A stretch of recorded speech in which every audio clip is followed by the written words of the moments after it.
আবওয়াবুত তালাকি ওয়াল লিআনি আন রাসূলিল্লাহি সাল্লাল্লাহু আলাইহি ওয়াসাল্লাম।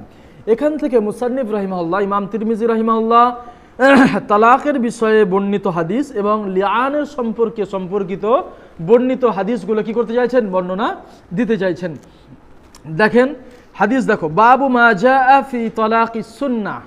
সর্বপ্রথম ওই বাব এনেছেন যে তালাকের সুন্নত অনুযায়ী কেউ যদি তার স্ত্রীকে তালাক দিতে চায় তাহলে কিভাবে তালাক দেবে, এই ব্যাপারে ফুকাহায়ে কিরামের মতামত কি, হুজুর আকরাম সাল্লাল্লাহু আলাইহি ওয়াসাল্লাম এই ব্যাপারে কি হাদিস বলেছেন, কি বর্ণনা দিয়েছেন।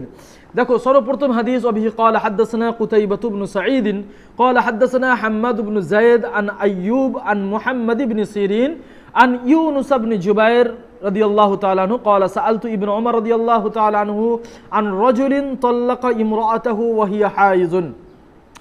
মুহাম্মদ ইবনে সিরিন তিনি ইউনুস বিন জুবাইর এবং তিনি বলেন যে আমি ইবনে ওমর রাদিয়াল্লাহু তাআলা আনহুকে এই প্রশ্নটা করেছিলাম কোন ব্যক্তির ব্যাপারে, যে ব্যক্তিটা কিনা তার স্ত্রীকে তালাক দিয়েছিল এমত অবস্থায় যে সেই স্ত্রীটা সেই সময় হায়েজা ছিল, অর্থাৎ সেই সময় তার মাসিক চলছিল। তো মাসিক চলাকালীন তাকে কি করেছে বলো, তার স্বামী তালাক দিয়েছে। তো ফাকালা ইবনে ওমর রাদিয়াল্লাহু তাআলা আনহু বলেন, হাল তারিফু আব্দুল্লাহ ইবনে ওমর, আব্দুল্লাহ ইবনে ওমর রাদিয়াল্লাহু তাআলা আনহুকে চেনো? তো ফাইন্নাহু তাল্লাকা ইমরাআতাহু ওয়া হিয়া হাইজুন, যে আব্দুল্লাহ ইবনে ওমর রাদিয়াল্লাহু তাআলা আনহু তিনি তেনার স্ত্রীকে হায়েজ অবস্থায় কি দিয়েছিলেন, তালাক দিয়েছিলেন, মাসিক অবস্থায় তালাক দিয়েছিলেন। ফাসাআলা ওমর আন নবী সাল্লাল্লাহু আলাইহি ওয়াসাল্লাম, তো তিনার আব্বাজি হযরত ওমর রাদিয়াল্লাহু তাআলা আনহু তিনি হুজুর আকরাম সাল্লাল্লাহু আলাইহি ওয়াসাল্লামের দরবারে গিয়ে এই ফতোয়াটা জানেন, অর্থাৎ আমার বেটা ইবনে ওমর রাদিয়াল্লাহু তাআলা আনহু সে কি করেছে বলো, স্ত্রীকে মাসিক অবস্থায় তালাক দিয়েছে। তো এ ব্যাপারে নবী করিম সাল্লাল্লাহু আলাইহি ওয়াসাল্লাম কি মত দিয়েছেন, ফাআমারাহু আন ইউরাজিআহা, হুজুর আকরাম সাল্লাল্লাহু আলাইহি ওয়াসাল্লাম হুকুম দিলেন তাকে যে সে যেন তার স্ত্রীকে রাজাত করে নেয়, ফিরিয়ে নেয়। ক্বালা কুলতু ফায়ুতাদ্দু বিতিলকা তাতলিকাতি, তো রাবি বলছেন যে আমাকে যখন ইবনে ওমর শোনালেন এই কথাটা, তো তখন আমি তেনাকে এটাও জিজ্ঞাসা করলাম, তাহলে যে তালাকটা ইবনে ওমর রাদিয়াল্লাহু তাআলা আনহু তিনার বিবিকে মাসিক অবস্থায় দিয়েছিলেন এবং হুজুর বলেছেন যে সেই তালাকটা সে যেন ফিরিয়ে নেয়, তো এই তালাকটা গণনার মধ্যে আসবে না, গণনার মধ্যে আসবে না? তো ক্বালা, তখন ইবনে ওমর বললেন, ফামাহ, হ্যাঁ রুকো, কি কথা বলছো, আর আইতা ইন আজাজা ওয়াস্তাহমাকা, অর্থাৎ কেউ যদি অক্ষম হয় বা কেউ যদি আহমাকি করে, অর্থাৎ কেউ যদি কি বলে বোকাটে করে, অর্থাৎ এমনি বোকামি করেও যদি সে তালাক দিয়ে দেয় তাহলে তার কি তালাক গণ্য হবে না? অর্থাৎ তালাক যখন দিয়েছে সেটা তো গণ্য হবেই। হ্যাঁ, কিন্তু হুজুর আকরাম সাল্লাল্লাহু আলাইহি ওয়াসাল্লাম বলেন যেহেতু তালাকটা মাসিক অবস্থায় দিয়েছে, অতএব এই সময়কারের তালাকটা কি করে দেওয়া দরকার, তার রুজু করে নেওয়া দরকার, ঘুরিয়ে নেওয়া দরকার। নতুবা যে তালাক কটা বলো, তিনটে, তো তিন তালাকের মধ্যে এটা কিন্তু একটা তালাক কি হয়ে যাবে, গণ্য হয়ে যাবে।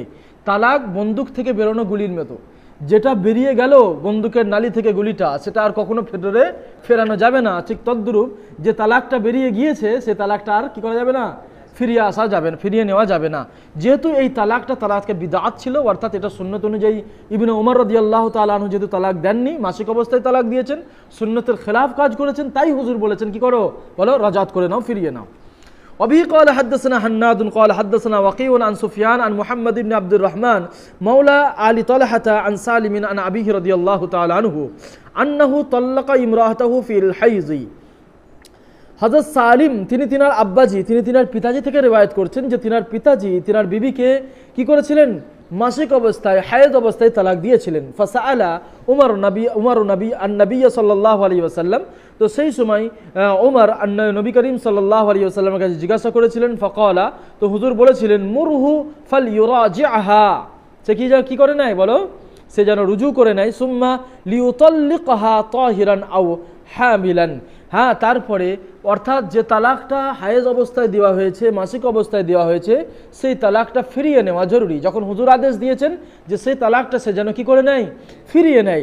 তারপরে আবার তালাক যদি দিতে ইচ্ছাই হয় তাহলে তালাক দেবে কেমন অবস্থায়, তাহিরান আও হামিলান, যে সময় মহিলা পবিত্র অবস্থায় থাকবে বা গর্ভ অবস্থায় থাকবে সেই সময় কি দিতে পারে, তালাক দিতে পারে। कहते हैं हदीस यूनुस इब्न जुबैर अन इब्न उमर রাদিয়াল্লাহু তাআলা আনহু হাদিসুন হাসানুন সহিহুন। ইউনুস ইবনে জুবায়ের থেকে তিনি যেটা ইবনে ওমর থেকে যে রিওয়ায়াতটা করেছেন সেই হাদিসটা হাদিস হাসান সহিহ। ওয়া কাযালিকা হাদিসু সালিমিন আন ইবনে ওমর রাদিয়াল্লাহু তাআলা আনহু, আর এরকমটাই বর্ণনা হয়েছে যে হযরত সালিম ইবনে ওমর রাদিয়াল্লাহু তাআলা আনহু থেকে হাদিস। ওয়া ক্বাদ রুবিয়া হাযাল হাদিসু মিন গায়রি ওয়াজহিন আন ইবনে ওমর রাদিয়াল্লাহু তাআলা আনহু থেকে এই হাদিসটা কয়েক সনদে কি হয়েছে বলো, একাধিক সনদে বর্ণিত হয়েছে নবী করিম সাল্লাল্লাহু আলাইহি সাল্লামের থেকে। ওয়াল আমালু আলা হাদা ইনদা আহলিল ইলমি মিন আসহাবিন নবী সাল্লাল্লাহু আলাইহি ওয়াসাল্লাম ওয়া গায়রিহিম, আর এরকমটাই নবী করিম সাল্লাল্লাহু আলাইহি ওয়াসাল্লামের সাহাবায়ে কেরাম এবং ফুকাহায়ে কেরামের মতামত এরকমটাই যে আন্না তালাক সুন্নতি, যে সুন্নত তালাক হলো এটা যে আন ইউতাল্লিকাহা তাহিরান মিন গায়রি জিমাইন, যে সেই তালাকটা কেমন হবে, যে যেই সময় স্ত্রী পবিত্র অবস্থায় থাকবে এবং এমন পবিত্র অবস্থায় যেই মাসেতে সে তার স্ত্রীর সাথে মেলামেশা করেনি, এমন পবিত্র অবস্থায় স্ত্রীকে কি করতে হবে বলো, তালাক দিতে হবে। এই তালাকটাই হলো সুন্নত তালাক। ওয়াকালা বাযুহুম ইন তাল্লাকাহা সালাসান ওয়া হিয়া তাহিরুন ফাইন্নাহু ইয়াকুনু লিসুন্নতি আইযান, এবং কিছু কিছু ফুকাহায়ে কেরাম এটা বলেন যে যদি কোনো ব্যক্তি তার স্ত্রীকে 3 তালাক দেয় 3টে তুহুরে, অর্থাৎ প্রথম মাসে পবিত্র অবস্থায় ছিল একটা তালাক দিয়েছে, দ্বিতীয় মাসে আবার যখন পবিত্র অবস্থায় ছিল তখন আরেকটা তালাক দিয়েছে, এরকমভাবে তৃতীয় মাসেও আবার পবিত্র অবস্থায় তালাক দিয়েছেন, বলছেন ফাইন্নাহু ইয়াকুনু লিসুন্নতি আইযান, এটাও কি বলে সুন্নত তালাকের মধ্যে গণনা হবে। ওয়া হুয়া কাউলুশ শাফি রাহিমাহুল্লাহ, আর এটা ইমাম শাফি রাহিমাহুল্লাহ, ইমাম আহমদ রাহিমাহুল্লাহর মতামত। ওয়া ক্বালা বাযুহুম, কিন্তু কিছু কিছু ফুকাহায়ে কেরাম বলেন লা ইয়াকুনু সালাসান লিসুন্নতি ইল্লা আন ইতাল্লিকাহা ওয়াহিদাতান ওয়া হুয়া কাউলুস সাওরি ওয়া ইসহাক, এবং কিছু কিছু ফুকাহায়ে কেরামের মতামত এটা যে লা ইয়াকুনু সালাসান লিসুন্নাহ, যদি একটা তুহুরেই যদি 3টে তালাক দেওয়া হয় তাহলে সেই তালাকটা কিন্তু তালাকে সুন্নত হবে না। তালাকে সুন্নত হওয়ার জন্য আলাদা আলাদা তুহুরে আলাদা আলাদা তালাক হতে হবে।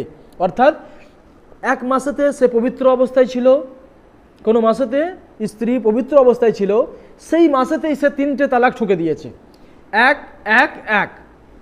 তো কিছু কিছু ফুকাহায়ে কেরামগণ বলেন যে এটা কিন্তু সুন্নত তালাক নয়। তাহলে সুন্নত তালাক কি বললেন? সুন্নত তালাক হলো এটা যে আলাদা আলাদা মাসে পবিত্র অবস্থায় আলাদা আলাদা তালাক দিতে হবে। অর্থাৎ প্রথম মাসের পবিত্র অবস্থায় 1 তালাক, দ্বিতীয় মাসে আবার যখন পবিত্র অবস্থায় থাকবে তখন 1 তালাক, আবার তৃতীয় মাসে পবিত্র অবস্থায় যখন থাকবে তখন 1 তালাক। এই আলাদা আলাদা মাসে পবিত্র অবস্থায় 3 তালাক হওয়াটাই তিনারা বলেন এটাই সুন্নত অনুযায়ী তালাক। ওয়াকালু ফি তালাকিল হামিলি, আর হামিলা তালাক ব্যাপারে বলেন, অর্থাৎ গর্ভ অবস্থায় তালাক দেওয়ার বিধিবিধানের সম্পর্কে বলেন যে ইউতাল্লিকুহা মাতা শাআ, গর্ভ অবস্থায় যদি তালাক দিতে চাই যে কোনো সময় দিতে পারে, অর্থাৎ পুরো তার গর্ভের সময়টাই যতদিন যাবৎ সে গর্ভ অবস্থায় থাকে মহিলা, ততদিনের মধ্যে সে যে কোনো দিন চাহে কি করতে পারে, তালাক দিতে পারে। ওয়া হুয়া কাউলুশ শাফি ওয়া আহমদ ওয়া ইসহাক ওয়া ক্বালা বাযুহুম ইউতাল্লিকুহা ইনদা কুল্লি শাহরিন তাতলিকাতান, এবং কেউ কেউ বলেন যে না, গর্ভ অবস্থা তো ওই রকমই হুকুম হবে যেরকম ধরনের বিনা গর্ভ অবস্থায় হয়, যেরকম ধরনের প্রত্যেক মাসে পবিত্র অবস্থায় তালাক দিতে হয়। তো গর্ভ অবস্থায় তো পবিত্র হওয়ার মাস বলে কিছু নেই, যেহেতু গর্ভ অবস্থায় তো মহিলাদের কি হয় না, মাসিক হয় না, তো শরীর খারাপ না হওয়ার কারণে বলছেন প্রত্যেক মাসটা তার তুহুর ধরা হবে। অর্থাৎ আলাদা আলাদা মাসে তাকে আলাদা আলাদা তালাক দিলে তাহলেই এটা গণ্য করা হবে যে সে আলাদা আলাদা তুহুরে আলাদা আলাদা কি দিয়েছে, তালাক দিয়েছে, অতএব এই তালাকটা সুন্নত তালাক হবে।